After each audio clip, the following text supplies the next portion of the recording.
DK ಸರ್ಕಾರದ ಮತ್ತೆರಡು wicket ಪತನ ಫಿಕ್ಸ್ ಅಂತ ಹೇಳಲಾಗ್ತಾ ಇದೆ. ಬಿಕಾಸ್ ರೆಡ್ಡಿ ರಾಜೀನಾಮೆ ಬೆನ್ನಲ್ಲೇ ಮತ್ತಿಬ್ಬರು ರಾಜೀನಾಮೆಯನ್ನು ಕೊಡುವಂತಹ ಸಾಧ್ಯತೆಗಳು, ಸ್ಫೋಟಕ ಸುಳಿವನ್ನ ಕೊಟ್ಟಿರುವಂತಹ ರೆಡ್ಡಿ ರಾಜೀನಾಮೆಯ ಬೆನ್ನಲ್ಲೇ ಮತ್ತಿಬ್ಬರ ರಾಜೀನಾಮೆ, ಸ್ಫೋಟಕ ಸುಳಿವನ್ನ ಕೊಟ್ಟಿದ್ದಾರೆ ಸತೀಶ್ ಜಾರಕಿಹೊಳಿ. ಇನ್ನು ಇಬ್ಬರಲ್ಲಿ ಅಸಮಾಧಾನ ಉಂಟು, ನಂಗೂ ಕೂಡ ಇದೆ, ನನಗೆ ಖುಷಿಯೂ ಇಲ್ಲ ಬೇಸರವೂ ಇಲ್ಲ ಅಂತ ಹೇಳ್ತಾ ಇದ್ದಾರೆ ಸಾಹುಕಾರ್.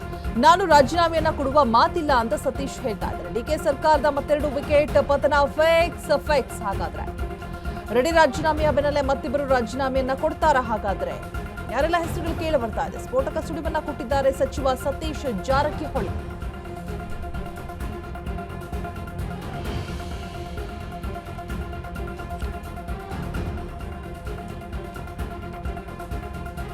ಆದರೆ ಇನ್ನಿಬ್ಬರಿದ್ದಾರೆ ಅಂತ ಹೇಳ್ಬಿಟ್ಟು ಸತೀಶ್ ಜಾರಕಿಹೊಳಿ ಹೇಳ್ತಾ ಇರುವಂತದ್ದು ಸಂಚಲನವನ್ನ ಮೂಡಿಸಿದಂತಹ ಸತೀಶ್ ಜಾರಕಿಹೊಳಿಯ ಮಾತು. ಸೊ ಯಾಕೆ ಹೀಗೆ ಹೇಳಿದ್ರು, ಮತ್ಯಾರ ಸುಳಿವನ್ನ ಕೊಡೋದಕ್ಕೆ ಮುಂದಾಗ್ತಾ ಇದ್ದಾರೆ? ಅಸಮಾಧಾನ ಇದೆ, ಹಿರಿಯ ಶಾಸಕರೆಲ್ಲರೂ ಕೂಡ ಸಚಿವರ ಸ್ಥಾನವನ್ನ ಕೊಟ್ಟವರು ಕೂಡ ಖಾತೆಗಳ ಬದಲಾವಣೆಗಾಗಿ ಬಂಡಾಯ ಹೇಳುವಂತಹ ಸಾಧ್ಯತೆಗಳಿದೆ. ಜೊತೆಗೆ ಈಗ ಸತೀಶ್ ಜಾರಕಿಹೊಳಿ ಅವರು ಹೇಳಿರುವಂತಹ ಮಾತು ಸಾಕಷ್ಟು ಸಂಚಲನವನ್ನ ಮೂಡಿಸ್ತಾ ಇದೆ. ಇನ್ನಿಬ್ಬರಿದ್ದಾರೆ ಅಂತ ಹೇಳ್ತಾ ಇದ್ದಾರೆ. ಸೊ ಯಾರು ಹಾಗಾದ್ರೆ?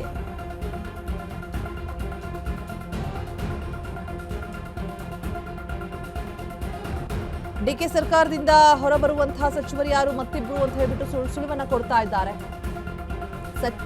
ಸಚಿವ ಸತೀಶ್ ಜಾರಕಿಹೊಳಿ. ಸೊ ಯಾರು ಹಾಗಾದ್ರೆ? ಡಿಕೆ ಸರ್ಕಾರದ ಮತ್ತೆರಡು ವಿಕೆಟ್ ಪತನ ಆಗೋದು ಫಿಕ್ಸ್. ಒಂದ್ ಕಡೆ ಮುನಿಯಪ್ಪ ಮುನ್ಸನ್ನ ತೋರಿಸಿದ್ರೆ ರೆಬಲ್ ಆಗಿರ್ತಾರೆ, ಇನ್ನೊಂದು ಕಡೆ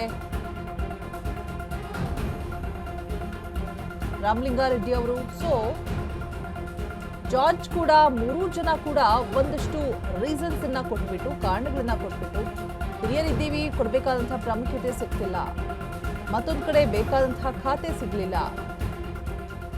ರಾಮಲಿಂಗಾರೆಡ್ಡಿ ಅವರು ಈ ಹಿಂದೆ ಕೊಟ್ಟಂತಹ ಮಾತನ್ನ ಡಿಕೆ ಶಿವಕುಮಾರ್ ಅವರು ಉಳಿಸ್ಕೊಳ್ಳಿಲ್ಲ. ಹೀಗೆ ಒಂದಷ್ಟು ರೀಸನ್ಸ್ ಅನ್ನ ಕೊಟ್ಟುಬಿಟ್ಟು ರಾಜೀನಾಮೆಯನ್ನ ಕೊಡೋದಕ್ಕೆ ಮುಂದಾದ್ರು. ಬೆಂಗಳೂರು ನಗರಾಭಿವೃದ್ಧಿ ಬೇಕು ಅಂತ ಕೇಳಿದವರು ಬೆಂಗಳೂರನ್ನೇ ಬಿಟ್ಟು ಎಲ್ಲೋ ಗೋಪಿ ಸ್ಥಳದಲ್ಲಿ ಇದ್ದಾರೆ ಅನ್ನುವಂಥ ಮಾಹಿತಿ ಕೂಡ, ಎಲೆಕ್ಟ್ರಾನಿಕ್ ಸಿಟಿಯ ತೋಟದ ಮನೆಯಲ್ಲೂ ಕೂಡ ಇರಲಿಲ್ಲ, ತಮಿಳುನಾಡಿಗೆ ಹೋಗಿದ್ದಾರೆ ಅನ್ನುವಂಥ ಮಾಹಿತಿ ಇತ್ತು. ಸೊ ಇದೆಲ್ಲ ಬೆಳವಣಿಗೆಗಳ ಬೆನ್ನಲ್ಲೇ ಇದೀಗ ಮತ್ತೊಂದು ಬಿಗ್ ಡೆವಲಪ್ಮೆಂಟ್ ಆಗಿರುವಂಥದ್ದು, ಸಾಕಷ್ಟು ಸಂಚಲನವನ್ನ ಮೂಡಿಸ್ತಾ ಇರುವಂಥದ್ದು ಸಚಿವ ಸತೀಶ್ ಜಾರಕಿಹೊಳಿ ಅವರ ಮಾತು. ಮತ್ತೆರಡು ಟಿಕೆಟ್ ಪತನವಾಗುವಂತಹ ಸಾಧ್ಯತೆಗಳು ಇದೆ ಅನ್ನುವಂಥದ್ದು ಸ್ಫೋಟಕ ಸುಳಿವನ್ನ ಕೊಟ್ಟಿದ್ದಾರೆ ಸಚಿವ ಸತೀಶ್ ಜಾರಕಿಹೊಳಿ.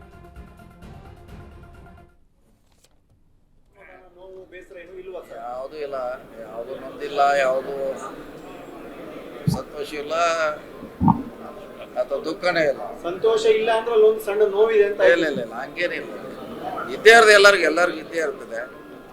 ಪ್ರಮೋಷನ್ ಆಗಬೇಕು, ಹೆಚ್ಚಿನ ಹುದ್ದೆಗೆ ಹೋಗ್ಬೇಕಂತ ಎಲ್ಲರೂ ಆಸೆ ಇರ್ತದೆ. ಸೊ ಒಂದು ಇಬ್ಬರು ಮೂರು ಮಂದಿಗೆ ಅಸಮಾಧಾನ ಇದೆ, ಇಲ್ಲಂತಿಲ್ಲ. ಸರಿ ಪಡಿಸ್ತಾರ ಮುಖ್ಯಮಂತ್ರಿಗಳು. ಮೂರನೇವ್ರು ಯಾರು ಸರ್? ಇನ್ನೂ ಇದೆ, ಇರ್ಬೋದು, ಇನ್ನೂ ಇರ್ಬೋದು, ಇನ್ನೂ ಇಬ್ಬರು ಮಂದಿ ಇರ್ಬೋದು.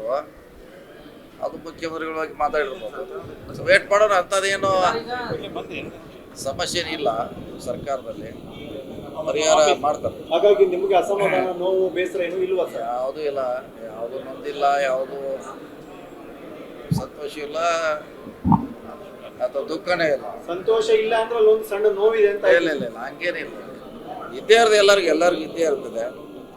ಪ್ರಮೋಷನ್ ಆಗಬೇಕು, ಹೆಚ್ಚಿನ ಹುದ್ದೆಗೆ ಹೋಗ್ಬೇಕಂತ ಎಲ್ಲ.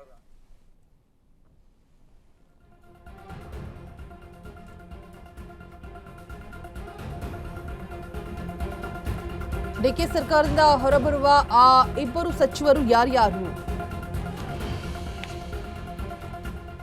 ಜಾರ್ಜ್ ರಾಜೀನಾಮೆ ನೀಡ್ತಾರಾ? ಮುನಿಯಪ್ಪ ಹೊರಬರ್ತಾರಾ? ಸಿಎಂ ಡಿಕೆ ಶಿವಕುಮಾರ್ ವಿರುದ್ಧ ಹಿರಿಯ ಸಚಿವರ ಭಾರೀ ದಂಗೆ, ಸರ್ಕಾರ ರಚನೆಯಾದ 3-5 ದಿನಕ್ಕೆ ಅಲ್ಲೋಲ ಕಲ್ಲೋಲವಾಗ್ತಾ ಇದೆ. ಇದನ್ನ ಕನಸಲ್ಲೂ ಕೂಡ ನಿರೀಕ್ಷೆ ಮಾಡಿರಲಿಲ್ಲ ಕಾಂಗ್ರೆಸ್ ಪಾರ್ಟಿ. ಹಿರಿಯ ಸಚಿವರನ್ನ ಸಮಾಧಾನ ಮಾಡೋದು ಕೂಡ ಬಿಗ್ ಟಾಸ್ಕ್ ಆಗಿರುತ್ತೆ. ರಾಹುಲ್ ಗಾಂಧಿಗೂ ಕೂಡ ಬಗ್ತಾ ಇಲ್ಲ, ಖರ್ಗೆಗೂ ಕೂಡ ಕೇರ್ ಮಾಡ್ತಾ ಇಲ್ಲ, ಸೈಲೆಂಟ್ ಆಗಿ ಆಟವನ್ನ ನೋಡ್ತಾ ಇದ್ದಾರೆ ಮಾಜಿ ಸಿಎಂ ಸಿದ್ದರಾಮಯ್ಯ. ಹೈಕಮಾಂಡ್ ನಾಯಕರು ರಾಜ್ಯಕ್ಕೆ ಎಂಟ್ರಿ ಬೆನ್ನಲ್ಲೇ ಬಂಡಾಯ ಹೇಳ್ತಾ ಇರುವಂಥದ್ದು. ಸೊ ಖ್ಯಾತೆಯೋ ಇಲ್ಲ ನಾಯಕತ್ವ ವಿರುದ್ಧದ ಬಂಡಾಯವೋ ಒಂದೂ ತಿಳಿತಾ ಇಲ್ಲ.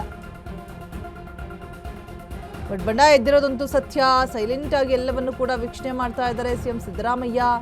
ಒಂದು ಕಡೆ ರಾಮಲಿಂಗಾರೆಡ್ಡಿ ಅವರನ್ನ, ಜಾರ್ಜ್ ಅವರನ್ನ ಸಮಾಧಾನ ಮಾಡುವಂತಹ ಕೆಲಸವನ್ನು ಕೂಡ ಮಾಡಿದ್ದಾರೆ.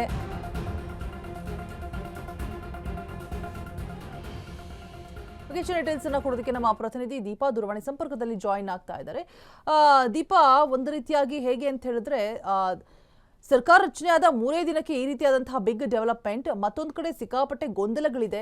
ಸೊ ಯಾಕಾಗಿ ಇಷ್ಟೊಂದು ಗೊಂದಲಗಳು ಸೃಷ್ಟಿ ಆಗ್ತಾ ಇರುವಂಥದ್ದು ಕೂಡ, ಆ್ಯಂಡ್ ರಾಹುಲ್ ಗಾಂಧಿ ಕೂಡ ಆಕ್ರೋಶಕ್ಕೆ ಒಳಗಾಗಿರುವಂಥದ್ದು. ಸೊ ಎಲ್ಲಿ ತಪ್ಪಾಗ್ತಾ ಇದೆ, ಎಲ್ಲಿ ಎಡುತ್ತಾ ಇದೀವಿ ಅನ್ನುವಂಥದ್ದು. ಒಬ್ಬರಿಗೆ ಖಾತೆನ ಬದಲಾಯಿಸಿ ಕೊಟ್ರೆ ಈಗ ಮತ್ತೊಬ್ರು ಬರ್ತಾರೆ, ಇನ್ನೊಬ್ರು ಬರ್ತಾರೆ ಅಂತ, ಮತ್ತೆ ಇಬ್ರು ರಾಜೀನಾಮೆನ ಕೊಡುವಂತಹ ಸಾಧ್ಯತೆಗಳಿದೆ ಅಂತ ಈ ಕಡೆ ಸತೀಶ್ ಜಾರಕಿಹೊಳಿ ಹೇಳಿರುವಂತಹ ಮಾತು ಸಿಕ್ಕಾಪಟ್ಟೆ ಸಂಚಲನವನ್ನ ಮೂಡಿಸ್ತಾ ಇದೆ. ದೀಪಾ, ಕರೆಂಟ್ಲಿ ಏನಾಗ್ತಾ ಇದೆ, ಕಂಪ್ಲೀಟ್ ಡೆವಲಪ್ಮೆಂಟ್ ಬಗ್ಗೆ ಎಕ್ಸ್ಪ್ಲನೇಷನ್ ಕೊಡದಾ ಹೋಗೋದಾದ್ರೆ ದೀಪಾ? ರೋಜಾ, ಸತೀಶ್ ಜಾರಕಿಹೊಳಿ ಹೇಳಿದ್ದಂತಹದ್ದು ಏನು 3 ಜನ ಅಸಮಾಧಾನಗೊಂಡಿದ್ರು ಆ ವಿಚಾರವಾಗಿ ಮಾತನಾಡಿದ್ದಂತಹದ್ದು. ಅದನ್ನು ಹೊರತುಪಡಿಸಿ ಇನ್ನಿಬ್ರು ಯಾರೋ ರಾಜೀನಾಮೆ ನೀಡ್ತಾರೆ, ಅಸಮಾಧಾನಗೊಂಡಿದ್ದಾರೆ ಅನ್ನುವಂತಹ ಕಾಂಟೆಕ್ಸ್ಟ್ ಅಲ್ಲಿ ಅವರು ಮಾತನಾಡಿಲ್ಲ. ಜೊತೆಗೆ ಸಹಜವಾಗಿ ಹಿರಿಯರನ್ನು ಕಡೆಗಣಿಸಿದ್ರು ಅನ್ನುವಂತಹ ನಿಟ್ಟಿನಲ್ಲಿ ಒಂದಿಷ್ಟು ಜನ ಹಿರಿಯ ಸಚಿವರುಗಳು ಅಂದ್ರೆ ತಮ್ಮನ್ನ ಕೇಳಿ ಮಾಡಲಿಲ್ಲ ಯಾವುದನ್ನು ಸಂಪುಟಕ್ಕೆ ಖಾತೆ ಹಂಚಿಕೆ ವಿಚಾರದಲ್ಲಿ ಅಂತ ಅಸಮಾಧಾನ. ಸದ್ಯಕ್ಕೆ ಮುನಿಯಪ್ಪ ಅವರನ್ನ ಸದ್ಯದ ಎಲ್ಲವನ್ನೂ ಕೂಡ ಸರಿ ಮಾಡಿದ್ದೇವೆ ಅಂತ ಸಿಎಂ ಡಿ ಕೆ ಶಿವಕುಮಾರ್ ಅವರು ಹೇಳಿದ್ದಾರೆ. ಈಗ ರಾಮಲಿಂಗಾರೆಡ್ಡಿ ಅವರನ್ನು ಕೂಡ ಸಮಾಧಾನ ಮಾಡ್ತೇವೆ, ನಾವಿಬ್ರು ಅಣ್ಣ ತಮ್ಮ ಕೊಟ್ಟಿದ್ದಂತ ಮಾತು ನಿಜ ಅನ್ನುವಂತ ಮಾತುಗಳನ್ನು ಕೂಡ ಹೇಳಿದ್ದಾರೆ. ಹಾಗಾಗಿ ಜಾರ್ಜ್ ಕೂಡ ಅಷ್ಟವೇಗಕ್ಕೆ ಅವರು ಒಂದು ಟಿಕ್ಟಾಕ್ನ ಮೂಲಕ ಮಾತನಾಡಿದಂಥದ್ದು, ನಾನು ಆರಾಮಾಗಿದ್ದೀನಿ, ಯಾವುದೇ ಖಾತೆ ಕೊಟ್ಟು ನಿಭಾಯಿಸ್ತೇನೆ, ಇಂತಹದ್ದೆಲ್ಲ ಯಾವ ಕೂಡ ಸುದ್ದಿ ಅಲ್ಲ ಅಂತ ಮಾತನ್ನು ಕೂಡ ಹೇಳ್ತಾರೆ. ಹಾಗಾಗಿ ಒಂದೊಂದೇ ಸಚಿವರುಗಳ ಒಂದು ಗೊಂದಲ ಏನಿತ್ತು ನಿವಾರಿಸ್ಕೊಂಡು ಬರುವಂತಹ ಕೆಲಸ ಆಗ್ತದೆ. ಆದ್ರೆ ಖಾತೆ ವಿಚಾರವಾಗಿ ಹೈಕಮಾಂಡ್ ನಾಯಕರುಗಳೇ ಡಿಸಿಷನ್ ತೆಗೆದುಕೊಂಡ್ರು ಅನ್ನುವಂತ ನಿಟ್ಟಿನಲ್ಲಿ ಒಂದಿಷ್ಟು ಗೊಂದಲ ಸೃಷ್ಟಿಯಾಗಿತ್ತು. ಸಿಎಂ ಅದನ್ನ ಯಾವ ರೀತಿಯಾಗಿ ಇನ್ನು ಮುಂದೆ ಇನ್ಯಾರೋ ಬದಲಾವಣೆ ಮಾಡಿ ಅನ್ನುವಂತಹದ್ದನ್ನ ಯಾವ ರೀತಿಯಾಗಿ ಭಾವಿಸ್ತಾರೆ ಅನ್ನೋದನ್ನ ಕಾದ್ ನೋಡ್ಬೇಕು. ರೋಜ್ ರೈಟ್, ಥ್ಯಾಂಕ್ ಯು ದೀಪಾ ತಮ್ಮ ಅಪ್ಡೇಟ್ಸ್ಗಾಗಿ.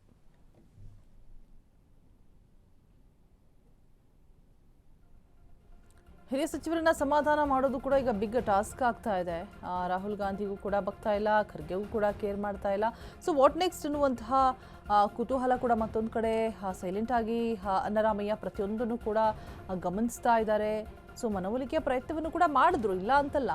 ಬಟ್ ಯಾರ ಮಾತಿಗೂ ಕೂಡ, ಹೈಕಮಾಂಡ್ ಮಾತಿಗೂ ಕೂಡ ಜಗ್ತಾ ಇಲ್ಲ, ಬಗ್ತಾ ಇಲ್ಲ. ಸೊ ಒಂದಾದ್ಮೇಲೊಂದು ಈ ವಿಕೆಟ್ಗಳು ಪತನವಾಗ್ತಾ ಇರುವಂಥದ್ದು ಸಾಕಷ್ಟು ಚರ್ಚೆಗೂ ಕೂಡ ಗ್ರಾಸವಾಗ್ತಾ ಇದೆ. ಹೀಗಾದರೆ ಹೇಗೆ ಅಂತ ತಲೆ ಮೇಲೆ ಕೈ ಹೊತ್ಕೊಳ್ತಿದ್ದಾರೆ.